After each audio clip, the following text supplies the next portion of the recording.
Hello, good evening, everybody. Good morning, good afternoon, good everything. Yes, we're here again at the World Cafe Live Show. It's always fun coming here to share moments with you and, discuss those topical issues and get into it and all that. Today, I have one wonderful guest to, share some exciting moments on what you want to know? Human resources. Yes, human resources and the disruption. Perry Teams is his name. Perry was the person that did the forward to my book, my HR notebook. An exciting personality. He's here. He's around. Don't worry. I'll bring him in shortly. And please go ahead, join in on the conversation as we, go around and talking and all that. I know you will be blessed. Give me a minute there now. Yay! I have Perry Hey, Teams with me here today. hey, Hi, Matthew, thank Perry. you. What? Hi, how are you Yes. doing, my friend? I'm good. I'm good. How are you doing today? Yeah, really good. I've had one of those days where I've been through a screen doing the work that I do, but you Yeah. can still make some really strong connections. And I've just come from a learning session where the team and I have been looking at the power of thinking more and talking less. So, really revealing day today. Thank you. Awesome, awesome. Yes, before I brought you on board, I was telling them, sharing with them who Perry Teams is. Yeah. One thing I take away from Perry Teams is reaching out to him when I was writing my second book, my HRO notebook, and got talking with Perry, chatting more or less, and he was like, go ahead, send it across, let me look at it. And Perry did a fantastic job, and he did the forward to my HRO notebook, which I am forever grateful, Thank you. yes. So who is Perry Teams in your own words now? Let's get to meet Perry Thank you. Teams. Well, firstly, a genuine pleasure to do the forward to your book. I admired all the passion you put into talking about what HR is and what HR could be. And Yeah. so I've been in the HR profession now for 18 years. Mm, I worked in the government, in the civil service for 21 okay. years. And I worked Mm, on technology projects, actually, computers in their early days in the 1990s. I wasn't a programmer, but I helped the mhm, programmers design the mm. system to help businesses. But I really loved the learning of using a new system and efficiencies and changing the way people worked. So I got into change. And that, I guess, is what I'm part of: change, organization design, particularly helping people experience a really fulfilling working life. I've had a terrific time so far in my working life, and I just feel it's everybody's right to have work that's fulfilling and purposeful and brings them to life. Wonderful. 21 years. That Yeah, it's man. pretty long, pretty long, pretty Yeah, long. for sure. Now, Now, 2020 brought Yeah. about so many disruptions, Wow. massive scale across the globe. So many industries, if not all, Yeah. experienced this massive disruption. Now, Yeah. I wanted to share with us, how Yeah. has HR evolved in all of this? Yeah, I mean, that is really the question, isn't it? Because if we go back exactly 1 year, then we were starting to feel the impacts of lockdown, of severe illness and death, and a very unsafe world because of the pandemic. But what HR specifically did during that time was, I think, it stood up and it meant something to be in HR that was very different from the year before, because we really had to look after people. We had to keep Yeah, businesses going. We had to yeah. interpret law. We had to Mhm. introduce new financial measures. I can only say that the experiences I had with some of my professional colleagues was pretty heroic. Long hours, complicated situations, demands, and having to create things really in short timeframes, very quick.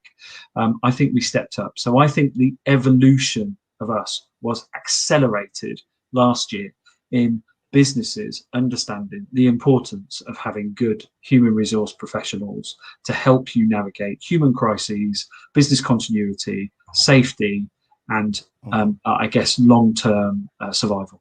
Yeah, that's how I would frame last year Massive, and yeah, the implications.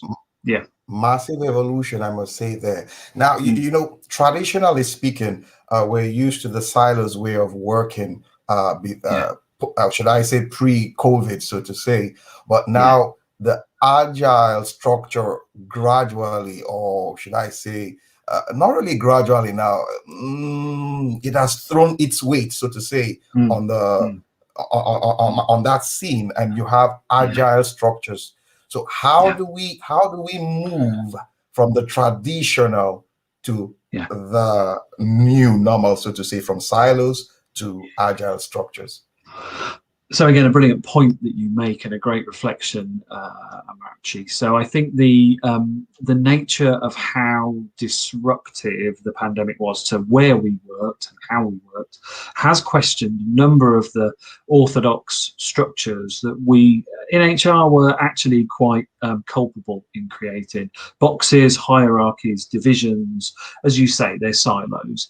And so everywhere you would go, people would talk about, we need to find a way to do more cross-functional working because we work in these vacuums and it's not very efficient or effective. So I think it has blown apart some of those barriers as potentially artificial and enforced by our own attitudes and behaviors, and those that are manufactured have now been somewhat eroded and moved away. And the agile approach has become exactly that. Now, what do I mean by agile? By agile, I mean responsive, I mean Mm, rapid, I mean mhm. inclusive, and I mean creative. Um, yes, there is a methodology in technology where you have sprints and scrum masters and all those other things that you associate with agile. But I think we've shown agility and use of agile in the way we've had to just bring people together from different parts of the business, work out a solution to a problem. Forget almost what your badge is or your title, Mm, and you are mhm. there as part of a team to solve a problem. You will work together in a way that's collaborative, it's quite equalized, it isn't about hierarchical rank and preference. And I think we've shown that businesses can do that more rapidly with more Okay, invention and with more inclusion when we adopt that agile approach. And so I think that's here to stay. wonderful. Now, how has technology helped in all of this? Because you will agree with me, the digitization came before the Yeah, pandemic, so to say, and yeah, it created this, would I say, platform for yeah, midwife in the change, if I must use that word. So, yeah. what's your take on it? What has it been Yeah, like? You know. totally that. So again, you use such good terminology, platform, exactly the right phrase. There is somebody for your guests and you to look up, a practitioner called Simone Cicero, based in Mm, Italy, who talks about businesses as a platform. And businesses mm, really are a platform. They might have physical assets like buildings and materials, but really they operate as a platform because they bring together assets, resources, knowledge, people, intellect, and so on. And so I love the fact that you've used that analogy. And so digital platforms are just simply a virtual representation of exactly what an organization is. It's a platform to create a successful enterprise that serves people in whatever way. So yes, digital technology was already starting to automate process, to access and connect people, to raise expectations about when things could get done and how quickly.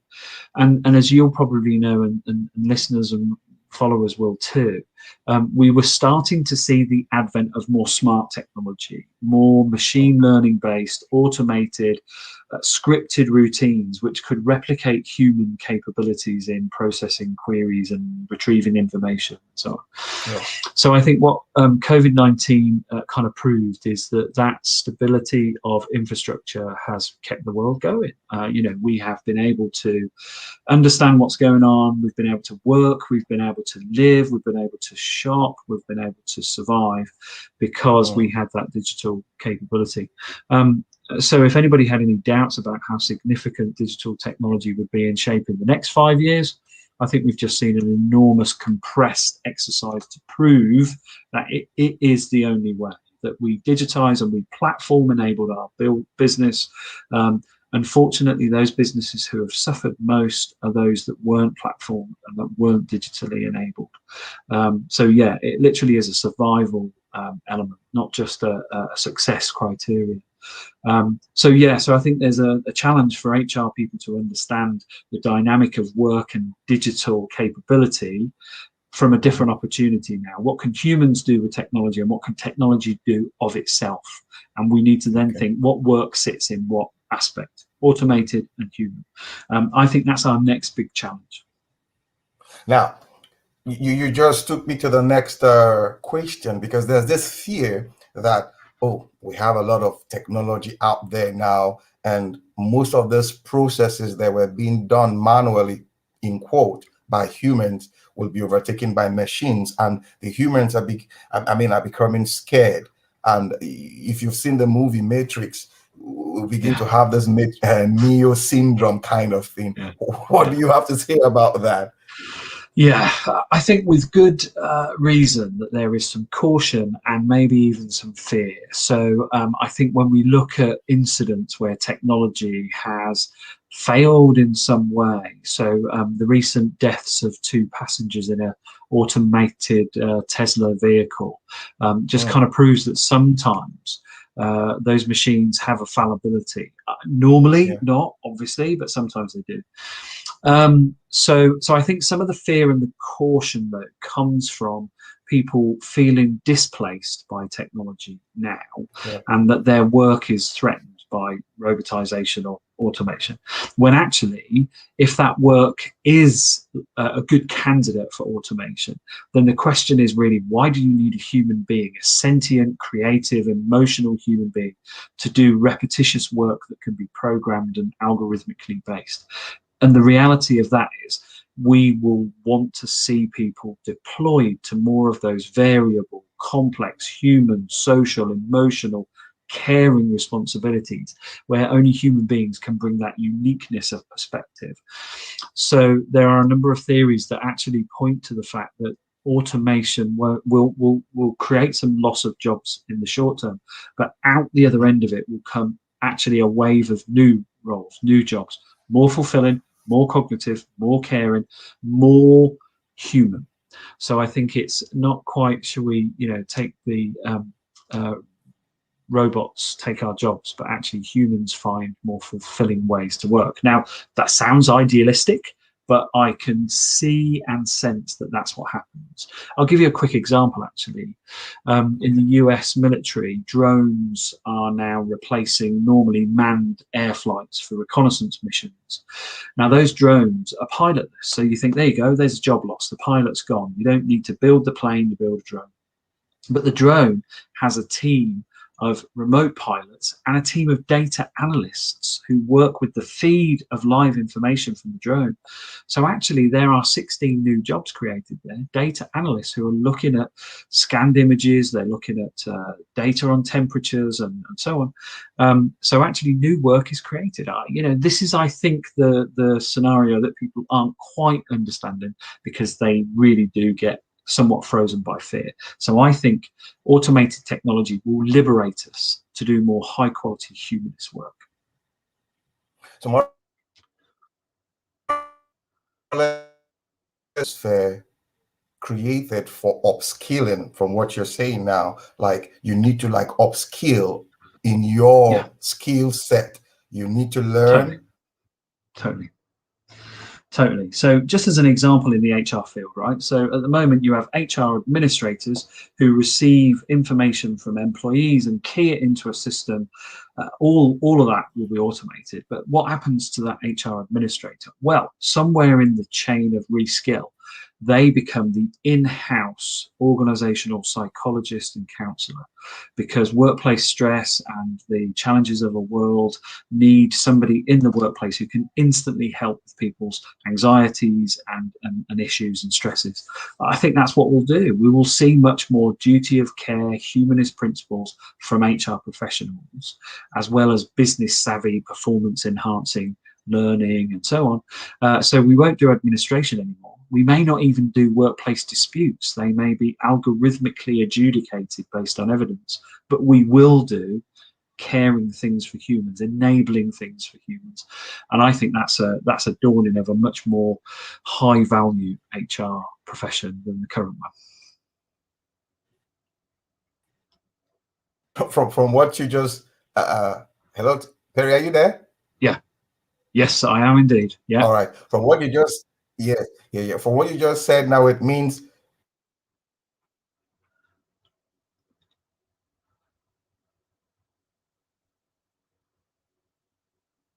Oh, I think you're frozen.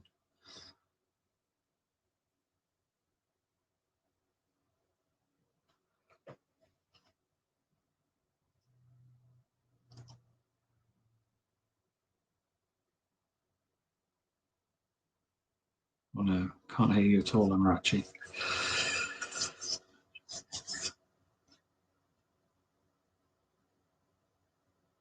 Oh, what a shame. We were in such a good flow. Hi, Perry. Hey, you're back. Good. All right. Sorry. You might have to repeat that last comment. Yes. No, I said based on what you have just submitted now, it means the HR professionals have a lot to deal with in terms of creating that robust program for developing new skill sets, upskilling, unlearning, relearning, and all that. Totally. So I think I've talked about this for a number of years actually, that the biggest skill we have is our ability to learn and relearn. So you're absolutely right. Again, your turn of phrase is brilliant, and I think there's no stronger representation of that than people in the people profession. We exist to create the circumstances for people to do their best work, and within that is how people learn. So I already see it. I already see roles advertised which are customer service agent and bot programmer, so that somebody is dealing with complex queries and they're still receiving routine ones, and they can build their own bot so that they can deploy the bot to handle the queries that are simple, and then they deal with the overspill of the complex. I don't see that being passed over to a technology team to wait for 2 months to build a bot. We will do that in the normal flow of work. So people call them centaur roles, part digital, part human.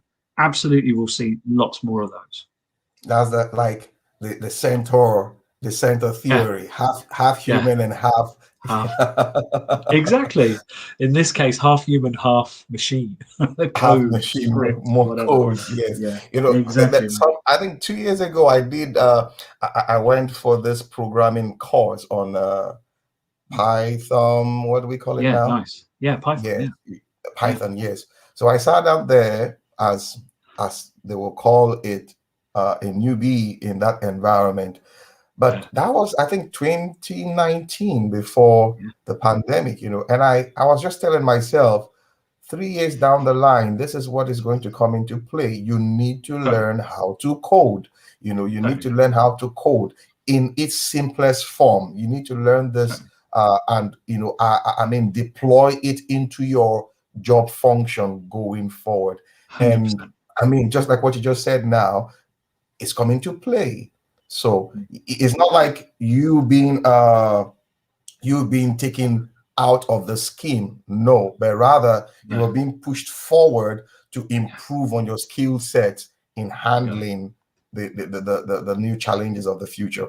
You got it. It is exactly that, and it is a almost like an augmentation, isn't it? Because it's not just the acquisition of skills. You are leveraging digital capability because you can do that. So I Yeah. think the superstars of the future are going to be people who are incredibly good at understanding human motivation and human need, and also being able to code that and put things into a computer realm and bring the two together.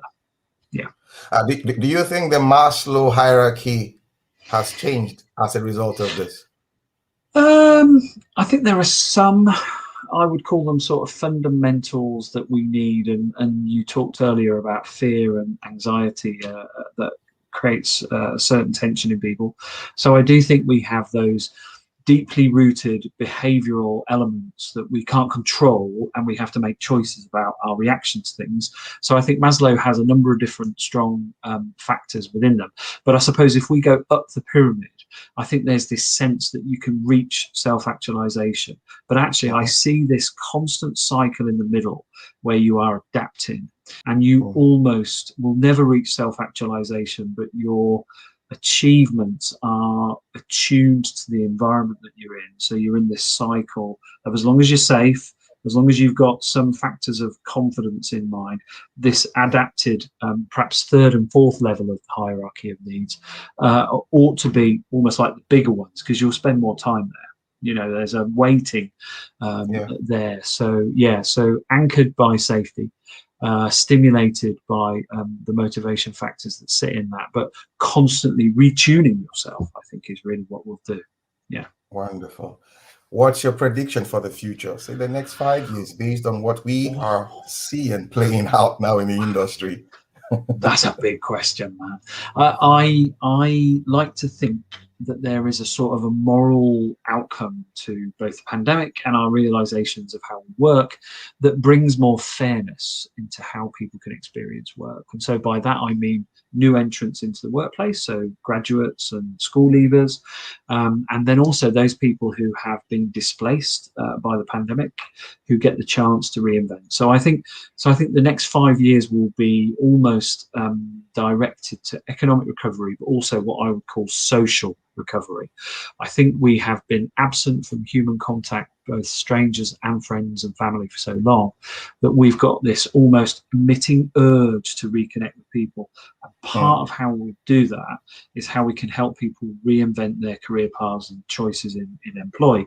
So I think for the next 5 years, and you could say that HR professionals will be pretty busy in these 5 years. It's all about preparing people for the next 5 years. I think that's what the 5 years will do. And some of that's digital, some of that's human empathy, professional care services, and some of it I think is starting to address things like climate disaster, mhm. humanitarian, agricultural, those things. I think we are not short on challenges, my friend, and therefore I think in order to face into those, I think governments and businesses have got to invest in people's skills in order to architect that future. So yeah, I think the next 5 years will be reskilling people for the next 5 years. Rescaling people for the next 5 years. I like that. Before I let you go, do you have any project? What are you working on recent? I Oh, mean, what am I working on? Some very exciting things, Amarachi. Thank you. I've got some organization design work with charities and a tech organization. I mhm, have some leadership work, both in the voluntary sector and in government, and some really nice projects that are looking at creating that agility that you talked about earlier on. So people can yeah, be more efficient, more effective in public services, so that I guess the pressing issue there is the challenges are more complex, but the funding is lower. So how do they meet those two mm, challenges? mm. They have to adapt how they work. So yeah, it's very rewarding to feel part of a big shift in how people approach their work. So projects at the moment are very stimulating, challenging, but really rewarding. Perry, thank you for coming on the show. Guys, we've been talking with Perry Teams, a HR professional. I mean, mind blowing Oh, from this thank you. conversation. I've come Thank to, you. I mean, I've taken a lot away from this conversation. Like I said earlier, he did the forward to my book, my HR notebook. Before I let him go, I'd like him to say something about my HR notebook. Perry, what do you think? Yeah. My book on my book. So I was very happy to both look over it and then add the forward to it, because I think what you've started to create there is two things. One is an interest in that profession for all the right reasons, the changes Yeah. it can make to people's lives and the enhancement to business performance. I think you've done a brilliant job of setting that case out. But I think what I liked about it more was that you were inviting people to think beyond that. You were inviting people to think about the future, the challenges, and the things that we know are going to both present brilliant opportunities, but also force us into that fearful state. What I really liked about the book is that you put HR's role in the midst of reducing the fear and accelerating the grasp and success in opportunities. So I liked how you positioned HR as part of a very complex but worthwhile movement into a future that I think we'd all like to see. So yeah, I think that's why that book is a really nice commentary on HR now and HR next. Thank you so much. HR now and HR. Perry, thank you so much. I have to let you go now. Please don't Thank say you. no when we call on you again for Of course. another sit out like this to share and rub minds. Thank you Loved so it. much. Thank you so much. Thank Thank you. you. Thank you. Till we'll come your way again. This is the World Cafe Live Show with Amakri Isubwe. Bye for now. Thank you, Perry. Thank you, Macri. Bye. Bye.